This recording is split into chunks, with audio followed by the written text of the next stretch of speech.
The year was 1983, and the world was astonished about what hit the market that year. No, it wasn't the birth of myself, Mr. Everett J. We're talking about the birth of our new form of family transportation. This new form was going to allow us to gain more accessibility within the vehicle and even bring more people within our vehicle for transportation needs. But why? Why did we have to do this? And why was it happening now? Well, it was happening now because one man had an idea to bring these vehicles to the market. And these vehicles essentially helped save the company they were attached to. Minivans pulled Chrysler from bankruptcy. But minivans also broke us of our need for station wagons. So for the rise of the minivan market, we salute you. And that is what AutoLooks will be talking about today.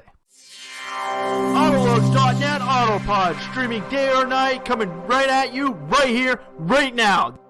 Welcome back to the AutoLooks podcast. I am your host, as always, the doctor to the automotive industry, Mr. Everett J, coming to you from our main website at AutoLooks.net. If you haven't been there, stop by the website, take a look, go exploring. We got a lot to offer you and a lot of great information for you to find. Existent on our help pages, corporate websites, hell, even ratings. We've been rating vehicles since model year 2009. See how some of the vehicles have rated against each other. And for this podcast, for minivans, check out the van portion of the ratings to see how minivans have evolved and changed for the future. And we'd like to give a special thanks out to Podbeam.com for getting this podcast out into the world on every major streaming service. Thank you, Podbeam. From iTunes to Spotify, you can find the AutoLooks.net podcast wherever you go. So, as I said in the beginning of this podcast, 1983 was a big year. It was the year we were introduced to the Dodge Caravan and Chrysler Town & Country. The Caravan. Everybody thinks of it. Is it a car? Is it a van? Well, essentially, a caravan is what brought the people to the West Coast. You're talking about back in the days of cowboys. The long caravans of people moving from place to place. Well, that's slowly what happened in the 80s. In 1983 was the beginning of the minivan era. As station wagons were starting to lose their luster, people started thinking of a way to bring the family closer together and bring us around. Well, the Caravan kind of helped us get through that. With a sliding door, it made it more accessible to get your children into and out of. Hell, it was similar to that of a bus. You could just throw people in it and go. It was taller, had more headroom, and compared to a lot of the station wagons of the time, it was more energy efficient. A lot of them came as front-wheel drive. And as the world was moving into front-wheel drive vehicles, the need for our body-on-frame behemoths from the 60s and 70s of station wagons, which so famously graced the world around us, the van was moving in. But why was it? Why was the van moving in? And why did people want to make the change? Well, it eventually became a fad. With the Caravan and Town & Country coming out to the market and people looking at it as something different and something more accessible for their family to move about, the Caravan and Town & Country blew up on the scenes. Soon enough, the competition was behind them. And by the late 80s, competition started to grow. But our need for station wagons in the 80s didn't diminish completely. There were still lots of people out there utilizing station wagons because they grew up with them and they were great. Your kids fall asleep in the back at the drive-in. You could just drive them home. But we are about to enter the 90s. In the 90s, we're going to change the automotive world forever with new stringent safety laws in place in states, provinces, and countries around the world. Being able to drive home with your kids non-strapped in the back of a station wagon was slowly becoming a big no-no. While in a minivan, even if they fell asleep inside of it, they were in their seat. Prop them up, put the seatbelt on, drive home. Hell, if you really wanted to, pull up on an angle, you got the sliding door you guys can all see out. It made the family excursion more fun. It gave the parents a more upright feeling, whereas people like to be able to see more of what's around them. Being in a station wagon, you're a lot lower to the ground, and it's similar to that of driving a sedan. You can only see what's around you. When you get a big truck beside you, you have trouble seeing what's around it. Whereas a minivan, you're more upright, you're higher, you can see more. A lot of people started to like this because of the ability to see and the ability to jam as many people into it as possible made minivans a great way for everyone to get around. Now, as the market started growing, so did the competition. competition. And by the early 90s, both Ford and General Motors was attacking the caravan in town and country. Pontiac and their Transport, Toyota with the Previa, and Ford with the Aerostar started going after the market. These vans all wanted a piece of this minivan market that was exploding onto the world. People wanted front-wheel drive vehicles, and throughout the 90s, minivans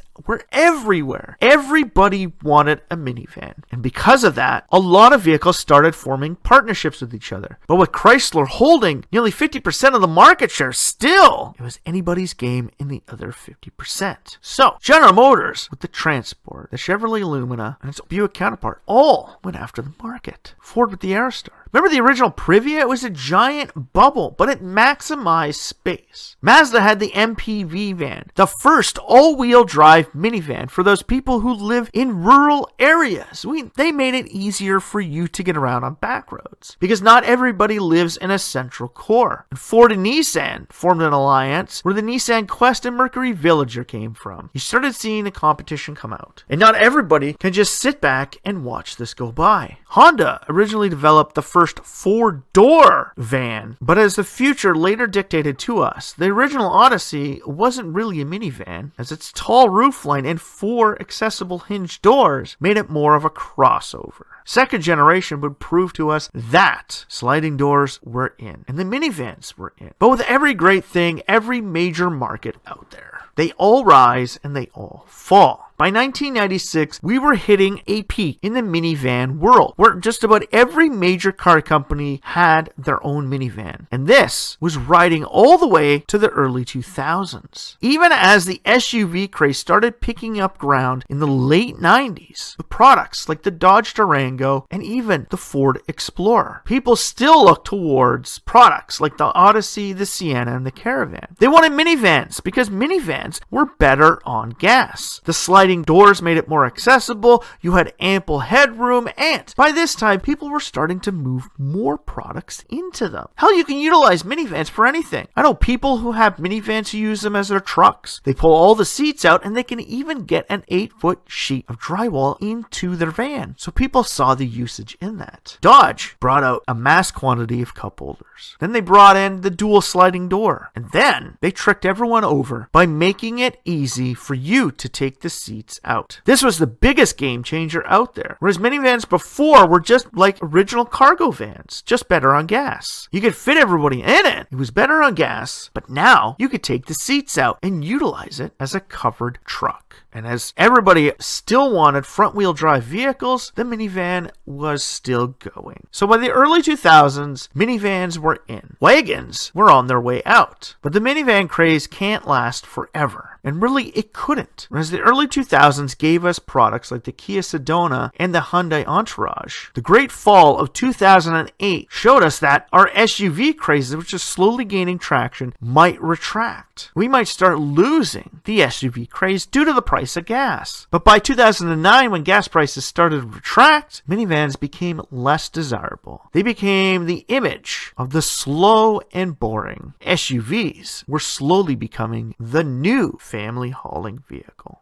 And even though companies like General Motors, Toyota, Ford, and even Chrysler had multiple vans, this market was retracting. And slowly, a lot of these companies started to retract their vehicles from the market, seeing that vans were slowly becoming an obsolete product. Whereas cargo vans were really big in the late 70s and early 80s, by the 90s, they started to be seen as kind of a cliche of a time before where people wanted to sleep in their vans. Now they were considered cargo vans for the movement of products and material, or for that strange creepy guy that lives down the road. Minivans were slowly starting to get an image like that. Gotta remember, minivans were unibody construction. They were essentially sedans, just bigger. They didn't take the world over from station wagons. They were more of an evolutionary chain from station wagons. We said the hell with 4 hinged doors and said yes to sliding access. We did this because getting child seats in was so much easier. If you're a parent like myself, you'll understand that getting child seats into station wagons isn't incredibly easy. Hell, putting them in the back seat of a coupe isn't easy. So as these new safety features came in, station wagons disappeared, similar to that of the coupe and convertible market. Because now new safety features are coming in, which make it hard harder and harder for us to bring our kids along in any vehicle out there. With minivans, it was easy. And with the introduction of dual sliding doors, it was way better. Now you can have a child on either side. You can easily access them from either side. Get them in, get them out, move them here, move them there. It was so easy. But just before the fall of the markets in 2008, products like the Hummer H2 and the Cadillac Escalade were gaining grounds in the SUV marketplace. Sure, they were big and luxurious, but these big luxury vehicles being owned by superstars around the world were making more people want them. Wider was now better, and four-wheel drive or all-wheel drive was the best. The days of front-wheel drive were diminishing. People started to realize that rear-wheel drive was actually a bit safer than the front-wheel drive products of the 1980s and 90s. And with most minivans out there being only front-wheel drive, they started to look not as safe. And with more and more people waiting longer before they got into a vehicle, having a minivan just didn't seem like an option.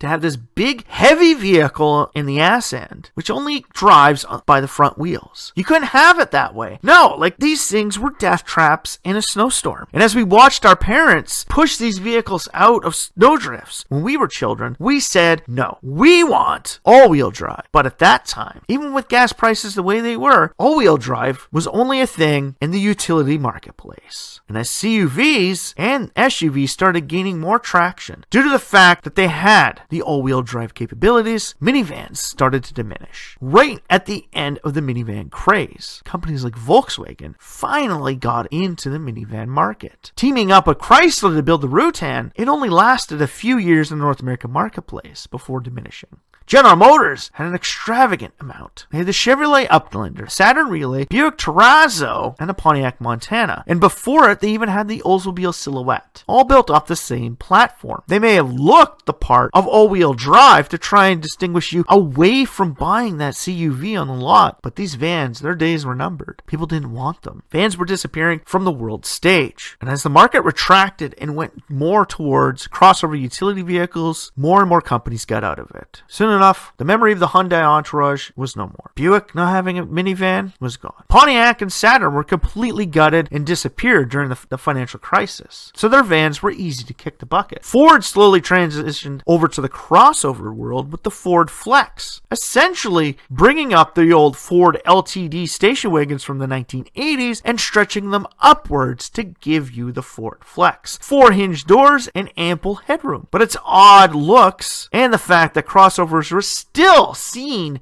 as the counterparts to vans, they never took off. The Explorer now was moving from body-on-frame to unibody. We were starting to see products like the Durango really take off. More and more companies were starting to invest their money into crossover utility vehicles. And as this market expanded and the demand for subcompact, compact, midsize, and even full-size ones started to outweigh that of the minivan. With the introduction of products like the Chevy Traverse, Mazda CX-9, and the Honda Pilot, the need for a minivan disappeared. We can now fit the same amount of people as a minivan into our CUV. We now have all-wheel drive, which makes it better in the snow. They're higher off the ground, which makes it better on back roads. The possibility of rollover is still there, but it doesn't feel like we're driving a bland, boring vehicle. It now feels like we're king of the world. We're sitting up high, and we have the power behind it. Where minivans were slow and sluggish compared to the CUV counterparts, people still wanted power. They wanted fun. They wanted to save money on gas, but didn't realize the all-wheel drive systems that now underpinned all of our crossover utility vehicles were costing them more than what they would have paid in minivan markets. But with minivans losing their image as a standard family vehicle, CUVs was taking out their market. Today, there's only a few of these companies which remain. Toyota has the Sienna, Honda has the Odyssey, Mazda has no minivan. Well, in the North American market, same with Nissan. Mitsubishi never even got into it, and Suzuki's not even here. Hell, Subaru jumped the scale and went straight to the Tribeca with a crossover.